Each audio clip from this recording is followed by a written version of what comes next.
Unitarian Universalist ministers and leaders have been calling us into diverse community for a long time. Where are we in relationship to that call? But I want to offer you a frame before we begin the morning service, and that is of two places to hear these words, or two different ways to relate to the church. One is to be centered in a dominant cultural view. The other is to be centered in a multicultural view. Observe yourself. When do you agree and when do you feel challenged?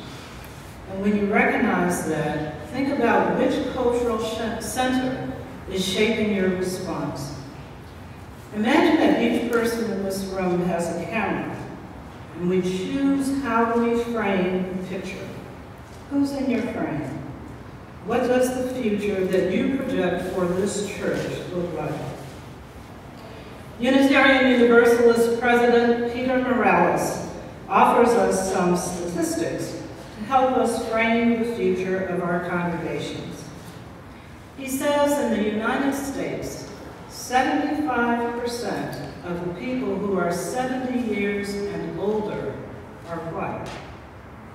And of the people who are 10 years and younger, 75% are people with non-European racial or ethnic identities. Get that? 75% on one hand and 75% on the other. In the next 10 to 20 years, the United States will have a dramatic shift in identity. Are we ready for the change? What is the role of the liberal church? Will we continue on as things are, only to react when there's a crisis or when change is inevitable? Or will we build congregations right now that are designed to minister effectively and to relate to a diverse membership and a diverse community? Once there was a teenager who left his home in rural Louisiana and traveled to Northern California to a town outside of San Francisco to live with his mother and his stepfather. Others who had moved to that area told him, and I will quote from his writing, "Never tell people you came from the country. Best to say you don't know a thing about picking cotton or watermelons and all of that country stuff. And you came from New Orleans, and never say Nolans, it's New Orleans," which he tried to do for several months until someone asked him about Bourbon Street, and he didn't know a thing about it. He realized that to go on lying to others meant lying to himself. Not only was he lying to himself, but he was also denying knowing the others, the ones he had left. And wasn't that the same as denying who he was? End of quotation. The author is Ernest J. Gaines, and he was writing about the point in his own life when he decided to live authentically and to honor the people from where he came and their stories. That put him on the trail to becoming one of America's great writers. He wrote the autobiography of Miss Jane Pittman and A Lesson Before Dying. The passage that I just shared is from one of his essays entitled A Very Big Order, Reconstructing Identity. The task ahead of us is to reconstruct the identity of our congregations. Ending racism is a very big order. Can we do it? I believe that we can end racism in pockets, meaning in very discrete groups of people with identifiable systems and identifiable locations. I do not believe that we will end racism in this country. But we can reduce the number of places where people accept things the way they are as just normal. And I expect to see this in my lifetime. I believe that we can end racism in your congregation and in my congregation.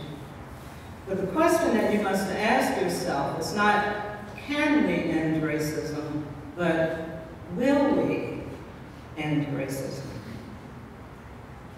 All Souls Church in Washington, D.C., where I grew up, has been working to end racism and to sustain the multiracial and multicultural community. Now, some people have said that All Souls is unique, but to think of us as unique is to obscure some very important truths about who we really are. Like in Ernest Gaines' story, we at All Souls have intentionally reconstructed our identity. A look at 3 ministers in the history of All Souls will help you to understand who we really are. Reverend A. Powell Davies, a strong believer in religious freedom and justice, grew Unitarian Universalism in the Washington area, which resulted in this area having the highest concentration of large Unitarian Universalist churches in the country. Did you know that? And your congregation is one of those congregations. Reverend Davies was also a leader in desegregation in the 1940s and 50s. And his successor, Reverend Duncan Howlett, suggested toward the end of his ministry that the leaders of All Souls Church should consider calling an African-American minister.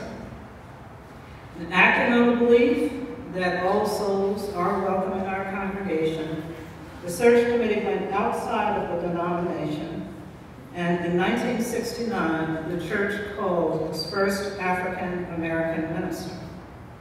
Reverend David Hilliard Eaton, an ordained Methodist minister but a Unitarian Universalist at heart, continued in the prophetic church tradition.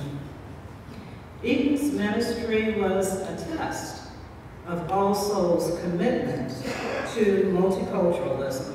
It was also a shift in the congregation learning to see community through the multicultural frame. With Reverend Eaton, the congregation took Unitarian Universalism into the community, and it brought the community into the church. In an interview, Reverend Eaton said that the people who stayed with the church as it became multiracial had a whole lot to be proud of. When he first came to the church in 1969, 90 to 95% of the congregation were European American.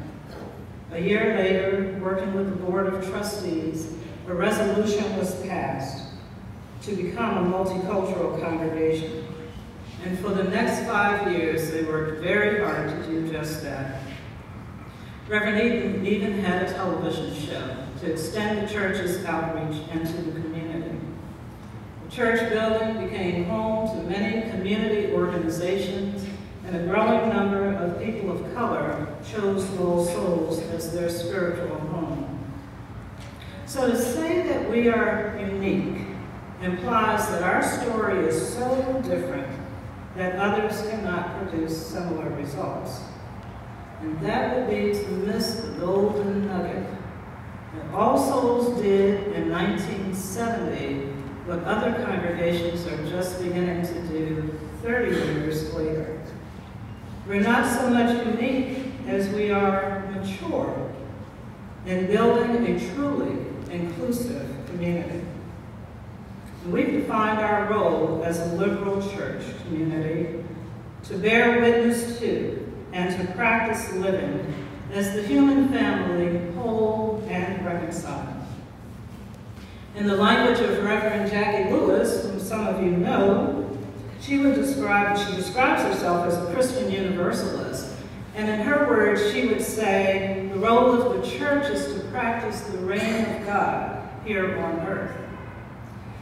And in the language of Dr. Martin Luther King Jr., the role of the church is to build a beloved community.